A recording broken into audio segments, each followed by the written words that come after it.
मुंब्रा बांगलादेशी रोहिंग्याची गँग hawkers mafia हे railway station आसपासचे सगळं क्षेत्र ताब्यात घेतले आहेत। काही वेळा तर उतरल्यानंतर आपण बांगलादेशमध्ये आहोत असा भ्रम पैदा होतोय। आज आमचा भाजपचे 5 नगरसेविका अर्चना भालेराव, अश्विनी मते, वितूताई तावडे, राखीताई जाधव आणि धर्मेश गिरी, आमचे अध्यक्ष दीपक दळवे, स्थानिक पोलीस, महापालिका, रेल्वे अधिकारी सगळं दौरा केला।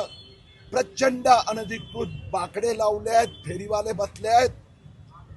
जसं हे जे बांगलादेशी रोहिंग्या मुस्लिम कट्टरपंथी माफिया मशिदीवरच्या अनधिकृत लाऊडस्पीकर बंद करत नव्हते आणि आज पूर्ण मुंबईत बंद झाले, तसंच मुंबईला बांगलादेशी मुस्लिम फेरीवाला मुक्त करण्याचं अभियान आम्ही सुरू केलं आहे। हे आज 4थं रेल्वे स्टेशन आहे। कुर्ला मुक्त झालं, मुलुंड झालं, त्याच पद्धतीने भांडूप, आज घाटकोपर।